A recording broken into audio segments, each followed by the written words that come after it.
Yes, we welcome back to another episode of That Gunners Talk. And today, to be honest, a bit of a mixed mood here to start with. Arsenal's form over recent games, I should say, has been not where we'd want it to be at this turn of the year. However, Liverpool dropped points today against Forest in the top of the table clash. And we have the North London Derby to play tomorrow. A big game where we're looking to get all 3 points back in the Premier League action. We're here with KP. KP, how are you feeling today, buddy? Better. Obviously, it's been a painful week. I'd say it's been very, very emotional. Obviously, upset about crashing out of the FA Cup in that manner. Obviously, the Newcastle game was painful. More of the poor finishing, and obviously the lack of activity from Arsenal in the window before yesterday, anyway. So, it's been mixed. But obviously, North London derby. I just saying Liverpool dropping points, City even dropping points themselves. I'm not really saying they're not. I'm not discounting them from the race as well. No respect to Nottingham Forest. So it's kind of giving me a bit of more encouragement. And obviously Derby Day today. Obviously you're always going to feel up for this game. I hate Spurs. It's an opportunity for us to to kind of get that taste of Man United loss out of our minds, and get our Premier League season back on track, because we can close the gap now. It will be, I can't remember how many points. I think it will be 4 points, right? Yes, 4 points. Yeah, 4 points. So yeah, man. I'm more revitalized. Like, I'm more recharged for the game. Mm-hmm. And I think a little bit around it is going around the fan base. I see a lot of fans rallying together today, surprisingly, because the news about Kai Havertz and the online abuse he's been receiving, his wife especially, in terms about miscarriage and a lot of the death threats and a lot of threats going around for a lot of these players. But to touch on that slightly, it's sad to see that the fan base have gone off the rails in that manner. To be honest, it's very, very upsetting, because, like I said, Kai Havertz, you could talk about his performance on the pitch, but when you start to deal with off the pitch things, it gets to a point where, as a fan base, we have to just question ourselves and realize that it's still football at the end of the day, bro. These people are still human beings, and even if they earn millions of dollars and millions of pounds, I should say, you still have to give them some level of humanity and some level of respect. But talking about humanity and speaking from that perspective, Jesus now out with the torn ACL, reports about 8 to 10 months out, torn ACL on the other knee. It's gutting. And we talk about doing business in the window. This has to force Arsenal's hand, I think, to be honest. We see a lot of links with Vlahovic this morning. We see a lot of links with Kolo Muani officially going to Juventus. Here we go, already confirmed. It looks like that Vlahovic deal could be almost imminent for the Arsenal. Let me know your thoughts about not only Vlahovic, but Zubamendi coming in potentially this next summer, I should say, or this summer. Yeah, obviously, just on the first point, it's just literally unacceptable. Obviously, we know these are not like real Arsenal fans, anyways, doing that stuff. But the fact that like there are Arsenal fans doing that, obviously, there's probably fans in all fan bases that are able to do that kind of stuff. But it's unacceptable, man. A man's performance on the pitch has nothing to do with stuff on the pitch, and even if they message Kai Havertz those stuff and they didn't message his wife, that it's just like, why are you thinking that kind of vile, inhumane things and wishing that upon someone? Imagine someone wishing that upon you. Imagine someone like saying those things. And with everyone rallying together, it's like, as we should. Like, at the end of the day, as I always say, when your team plays bad, you criticize. When players are out of form, you criticize. When the manager makes mistakes, you criticize. When you want to criticize the board for lack of movement, you criticize. But at the end of the day, you're still going to support the team, especially where our team is at, where we're at the top, where we're going for things. Yeah, it's disappointing when we come out of competitions. It's frustrating because we all want to win. We all want that success. But at the end of the day, that success shouldn't drive you overboard to where you start, hating, or you start constantly being negative. I feel like a lot of fans just want to be negative just to say I was right, just to say, oh, I was the ones that told you we're not going to win, or we're not winning now, or I'm the one that told you this manager isn't good enough, or this player isn't good enough. Like, what's that going to do? At the end of the day, you want us to win, and we're at a position where we can win. So leading on off the back of that, and finding out about this Gabriel Jesus news, which obviously prayers to him for God. Hopefully he gets to recover well. He gets to still have a good career, because with apparently it's his other knee as well. So that means both knees have had an ACL in the last 2 years, which is difficult with his play style as well. But obviously the football science now is a bit different. So prayers up to him. Hopefully speedy recovery, and maybe he might come at a crucial part of next season, with a fresh Gabriel Jesus, hungry, how he is. So I'm hoping for that. On the Vlahovic talk, obviously, I would, at this point, I wouldn't mind the profile. It's not like my first choice or anything, but it's better than getting anything else. I'm actually saying the links with obviously Colomani going to Juventus. Vlahovic was left out of Juventus game today against Atalanta, the whole squad. So that's interesting there. But David Ornstein came out and spoke about how Arsenal at this current time are not interested in Vlahovic on his podcast yesterday evening. I was reading up some quotes, so I'm unsure there. With the Zubimendi thing, obviously quality 6. Just to quickly touch on it, I'm pretty sure we'll get into it in another video. Quality player, and obviously, albeit he's not coming this January, so it's not like we're getting that immediate effect. I see that there was some news about Arsenal trying to get him for this January, but Sociedad were like, we please let him go to the end of the season. So Arsenal obviously early agreed. Obviously, it's he's a good player. Hopefully, he does go through, because you can see these things happen. You saw how he was almost moving to Liverpool. All of a sudden, he 360'd. So with this player in particular, I want to like kind of hold myself getting too carried away until like there's definite like deal agreed and stuff, or you know what I mean, innit? But great quality player, and I think with Jorginho and Partey leaving in the summer, more than likely, as it's looking, maybe they might either leave Lewis Kelly as a left back, or they might push him back to his original position in midfield. I'm liking those options that we have. So yeah, good player and we can talk about that. We can also talk about, a lot of people fans have also been looking at it from a perspective. Me also, I'm gonna hold my hands up and say me as well. I think the Zubimendi news is, yes, good news when you talk about quality of player. He's a good quality player, and it's good news to hear.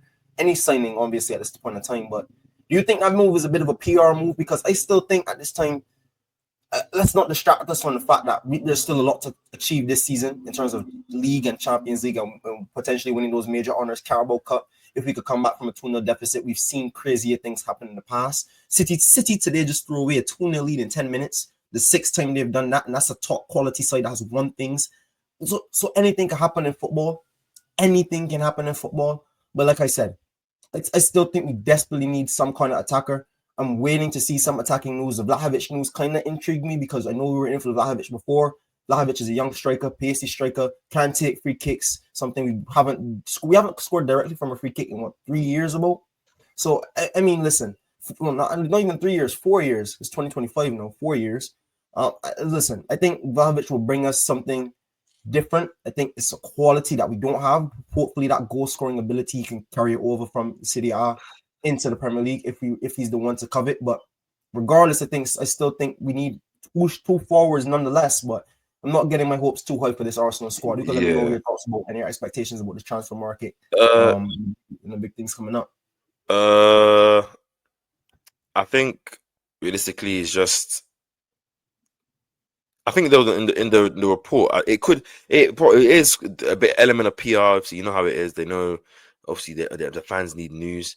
I don't think that would have been necessary. I don't think the way Arsenal fans received it was like, oh my god, yes, we're getting Mendy. No one's caring about this one. Everyone was like, yeah, that's sweet and very good forward thinking and a bit different. And obviously not different. Arsenal kind of did this with Rice, but at least we're showing that there's a bit more preparation. Like at least if Zubimendi's already agreed and maybe you've already agreed to structure the deal and the payment structure, you can kind of plan ahead to know maybe funds can also go to different positions. Obviously, the report there was a line that was like, obviously Arsenal are definitely looking for forward. Mikel's press conference yesterday, his quotes were a bit more aggressive. They weren't that kind of dismissive. Obviously, maybe with the Jesus news, there's more emphasis now that already without Saka, Jesus was probably the only attacker looking like he was in a bit of form and confidence. So if he's gone now, we 100% need a body.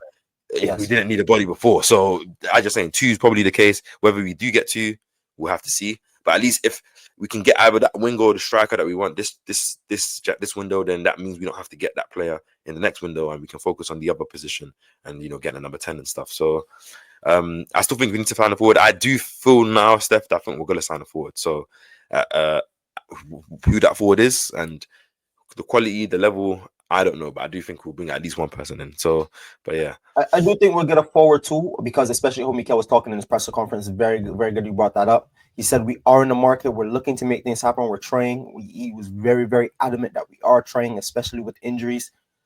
So listen, I hold my confidence out, but KP, we've been seeing it from before the transfer window even started, before the transfer window even opened. When Bukayo Saka went down, we should be in the market prioritizing an attacker, because I think getting in a forward by the Villa game. I know we're one game away from the Villa game after the Spurs game, and we're going to touch on the lineup next. But look at our bench. We're starting 16, 17-year-old kids on the bench. Wanyeri's also down injured.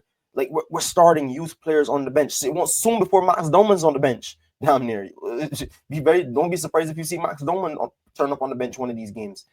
The bench has been stretched thin. 3 left backs on the bench as well for majority of the season. Like it's sad to see when you see the lack of options, attacking options, just bodies in general. But Mikel Arteta did make a good point. If we're going to sign a forward, they have to come in and pack the squad because we've also talked about that.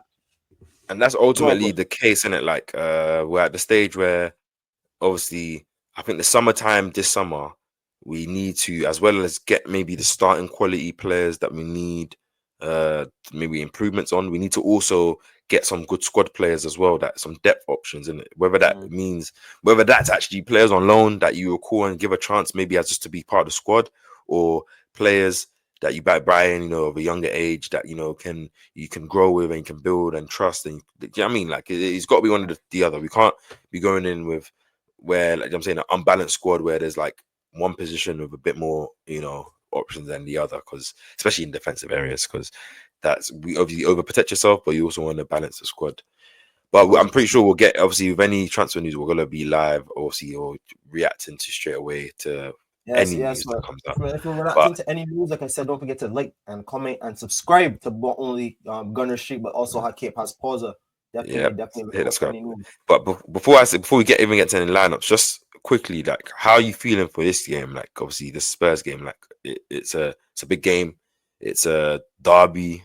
We have lost we've lost our last 2 home games, albeit 1-2-0 and 1 a draw and penalties. But we have to get back to our home form. Obviously, we haven't lost in the league at home, which is obviously, I think, we're the only team in the league. So our history against Spurs at the Emirates. I can't remember the last time we lost a game against them at the Emirates. So how are you feeling, like, just before we get into the lineup, and like, what do you think this game will be like? How do you think the game will go? Well, we already know how Tottenham are going to play. Tottenham already have made it abundantly clear that they will not change their style of play. They're always going to look to try to play high pressing on the front foot. They're going to try to play their style of play. And we've already tried multiple times throughout the years with Ange Postecoglou, not throughout the years, throughout these last 2 seasons with Ange Postecoglou, how we already know the game plan and the blueprint to beat this Tottenham team. Whether Mikel Arteta goes with this game plan at home is very, very interesting to see, especially with the fans and how the sense around the ground has been recently in terms of taking onus to teams and not really creating a lot of goals. I do think there's space in behind, and there's going to be space to score goals. So Martinelli and those key players in transition are going to be absolutely vital. Kai Havertz with his runs in behind Martinelli as well. And I'd back, we're going to talk about who's in my front 3, but I'd back whoever's on that right wing to do a fair job. I'll mention the name when we get there in a few. But like I said, nonetheless, no excuses. We need a win, especially with Liverpool dropping points. I think this is a perfect time to not only revitalize the fans with not only a North London derby win, but revitalize the fans and realize and say, listen, 4 points, yes, a game in hand, but that's a derby game they have to play. Listen, you never know what can happen in football. I've seen Liverpool bottle league titles before. Let's not act like Liverpool have never bottled a league title. Let's not act like Liverpool haven't given up leads in this Premier League before, or in the Premier League entirely before. Liverpool have only won 1 Premier League. They have a new manager, and none of their X-factor players are settled at the club. That is a melting pot ready to tip over, like I've been saying for weeks. If Arsenal could keep the pressure on, you never know what this Liverpool team can do. But how are you feeling going into this game? Because I'm absolutely ready, I'd say. Yeah, man. I just feel like Spurs, we know that they don't necessarily adapt their style, which is something I can kind of credit. So they're gonna come out, gonna try and play out from the back. They're gonna try and send their fullbacks forward, which ultimately will put pressure on Arsenal, because we haven't all been looking essentially like unbreakable defensively. Even though I feel like we've been good, despite the like 1 moments of lapse in concentration that teams always seem to punish. But I also think that, yeah, just saying, like, I think there'll be space for attackers, the attackers that do play, the likes of Martinelli, Declan Rice. If you just start to, get in behind, get into the spaces, it will be open game. Tottenham play a high octane game, commit a lot of bodies forward. I just want Arsenal to transition fast. When we do win the ball up high or in our ground, I'm saying in our half, and Spurs have committed a lot of bodies, for us to try and move the ball forward early, find runners in behind, move the ball fast and try and, you know, create opportunities for us to score. I think it's a big game. I think the players, the fans will all react. Like, in terms of the atmosphere will be banging. I think the players will be on it in terms of the physicality of the game, in terms of the intent, in terms of the urgency. And I'm pretty sure when the players get their chances in front of goal, there's probably been more of an emphasis to put your chances away, hit some conviction, and compose yourself to put the ball in the back of the net. And hopefully these players have that composure, know the understanding, and don't know the opportunity. I'm just saying, like, Liverpool drop points, they would have watched the game, they would have seen that. That would have been a bit of encouragement. Use that, as well as, you know, the anger from the weekend and just the week in general, just even the reaction from the fans and media of what everyone's the fallout, to just, you know, drive us. And as I said, win the next 2 games, Spurs and Villa, and we could have something talking, because Liverpool have Brentford on Sunday, I think it is. I don't think they're going to pick up all 3 points in that game either. Obviously, if Brentford play similar brand of football to Forest, and as you said, you saw what they did against City today. So win those 2 games. I'm not saying that's it, because we still have hard fixtures, but then the momentum could, you know, you could see the momentum start to shift. Let's just say that. I just want to see a good game from us, man. And I feel like there'll be a lot of goals in this game, in my opinion, which that's just how Tottenham's games are. And hopefully we're on the right side of getting a lot of those goals. Hopefully. I would assume us to be. I think still we have the best defense in the Premier League, so I'd still back us in the same. This is why I back us long term in this title race if we could start with the attack. Liverpool gave up a lot of chances to teams, especially on the counter. If Arsenal can finally get their fortunes right in front of goal this season, and especially at the back end of this season, I think we can put a run together. People say, oh, I can't see Arsenal putting together a 10, 12, 15 game run. Why not? I've seen us do it already. Yeah, and obviously, it's different than last season in terms of the injuries, but it's a similar story. This time last season, we played Liverpool. We dominated in terms of the chances. We lost that game, FA Cup, crash out third round. Obviously, I'm not trying to say I don't want to be crashing out of cups in the early stages. That pisses me off. But albeit we always get a bit more difficult opponents in the last couple of seasons in the third round, so it's always a possibility. And then we went on that run. We had a couple of home games. We beat Palace 5-0. That game wasn't all but convincing, but then it was the start. This could be a similar opportunity for us to win this game. You know, Villa get our revenge on Saturday against them for last season, win that game, and then, do you know what I mean? The run can start. Like, runs start themselves when you just start winning. Like, if you win a couple of games, there's a confidence in the players, there's confidence in the fans, confidence in everyone, and then that can continue to go. Runs just don't start when you don't. It's hard to see a run starting, but I think this team can do it, man. I feel this team can do it. And I'm backing the boys, man. I want to support the boys. I want to try and support the boys out of their bad form, out of their lack of confidence, and let them know that, like, we're here, man. Like, win, lose or draw, we're gonna be here, man. So let them feel that. Let them know that, like, they're gonna expect criticism as they do. They're paid professionals. They get paid a lot of money, so they understand they have to perform at a high level. And they don't criticize, but love them. So yeah, man. I'm pretty sure we're gonna get into a lineup. I kind of already put a lineup out there that I feel like Mikel is going to play. But let me know your thoughts on that. Here it comes. Let me see. Ryan goal. So for anyone looking at the lineup, Ryan goal, Timber at right back, Saliba, Gabriel center backs, Lewis Skelly left back. You have Partey, Odegaard, Rice as the midfield 3. And you have Sterling off the right, Havertz in the middle, and Martinelli down the left. Now, that be ideally the side I think Mikel Arteta would go with. I'm not too worried about the side. Maybe a lot of people will talk about, oh, why is Havertz back in the team after? But like I said, poor form. Odegaard has been in poor form. Havertz has been in poor form in front of goal. We have nothing else, and that's the issue with the Arsenal, and that's the issue with Arsenal. I think not enough attacking depth and just depth in total in those quality areas in the final third. But hey, listen, I think if you were to tell me this is the lineup that's going to beat Spurs, I think this lineup has everything it should. It has legs to work in that midfield. It has the ability to win the ball back. And if Sterling moves at how he was moving against Man United for that few minutes, I don't think Sterling was bad at all. I heard people saying on certain other platforms that they didn't really like Sterling's cameo. Sterling not only got the assist or pre-assist or not the assist from Martin, but he looked threatening. I should say Sterling. I can't remember if he had direct impact, but I do remember when Sterling was taking on his man. He beat his man a few times, and he looked quality at times when he had it in during the pitch. But you let me know about But your lineup, would you change anything of this lineup going into the game? You personally, would you do anything different from Mikel Arteta potentially? I think I would start this midfield because, as I say, like in the big games, it's one of those midfields that I think I want to see.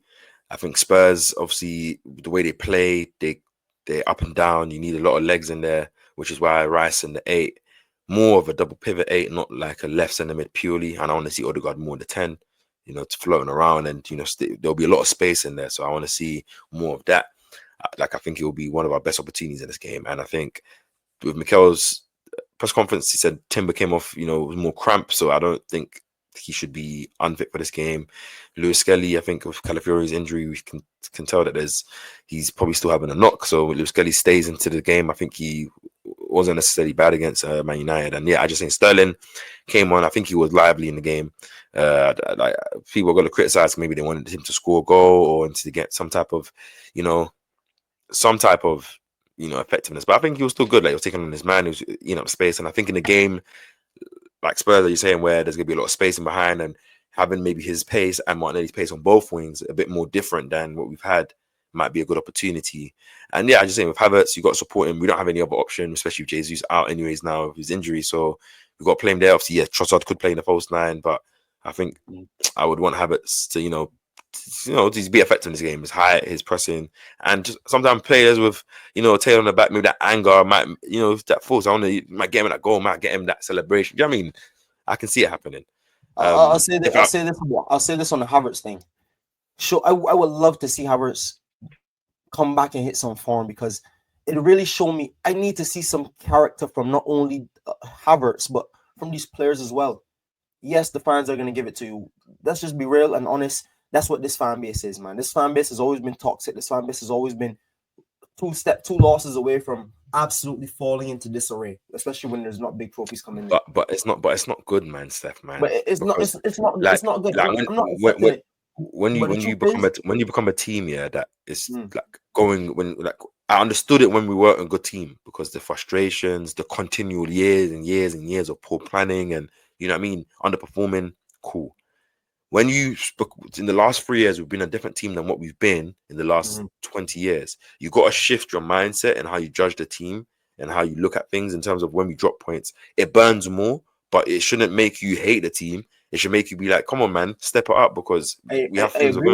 I agree with you 100%, KP. And what I'm about to say next is not even disagreeing with you. But I'll say this.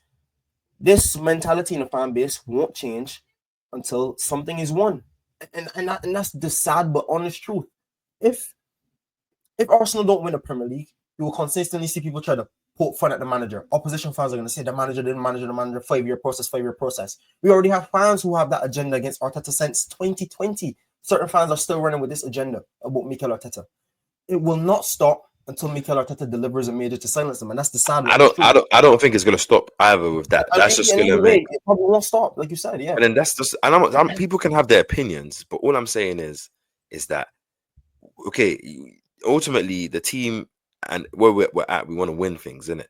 Like whether this manager is the one to deliver or not. Right now, we're still in a situation where those goals in terms of the majors, because no one would have been satisfied with the FA Cup or Carabao Cup this season. They would have been okay. Like, it's still possible to get there. Obviously, hopefully with the signings. Like, I think people need to just kind of relax, because ultimately, as you're saying, we all want to win. And whether you think this manager is going to bring it or not, we're still there. Like, once we are not in a situation to win, then it's a bit different in terms of how you can question the manager, and you can question like the players and stuff. Or when we're in the summertime and we can make movements, but during the season, support, like criticize. Criticize doesn't mean that you can't criticize, but not like you can see people have agendas that they want to be proved right. Just to say, oh yeah, I told you this player wasn't good, or I told you this manager wasn't good, or I told you da. Like, okay, that means our team is underperforming if that's what you're proving, and if that's what how I see it, and it's like, but it's life, innit? Like it's life. I just say. Going back to the original point, all I want to say is, I need to see not only a reaction from Havertz, but a reaction from these players, man. I need to see some strong characters and strong mentality, and this is what this team has shown me over the last couple of years, because James on AFTV made a very, very, very good point. A lot of times he would come into matches knowing, okay, yeah, we're going to wipe these, man. Yeah, why are you so confident? Because I back my boys. I back this team. I know what this team is capable of. KP, how many times have we came on this podcast and we talked about coming into here, we talk about clean sheets, 3 or 4 nil. We just predicted numbers off the top of our head. And we're close. We're damn near close to 5s and 6s. This team has shown even this season that they can put 4 and 5 past teams.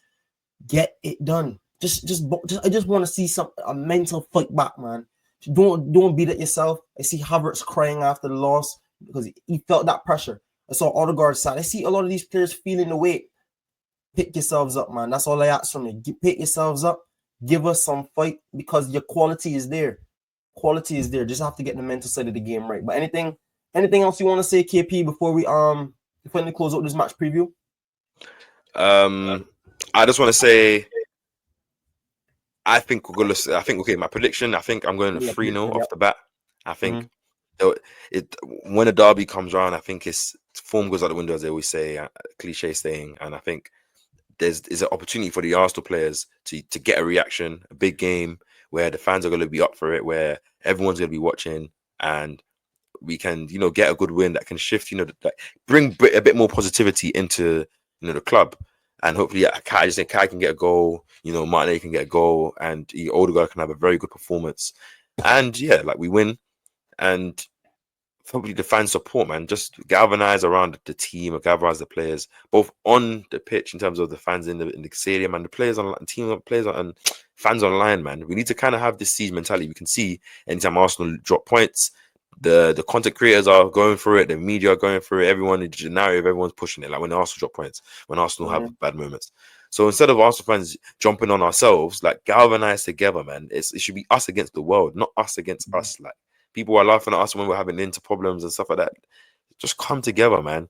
At the end of the season, then everyone can come and talk about their differences and their different opinions. But until we are completely out of competitions or the season's done, support. That's all I ask for. How about you?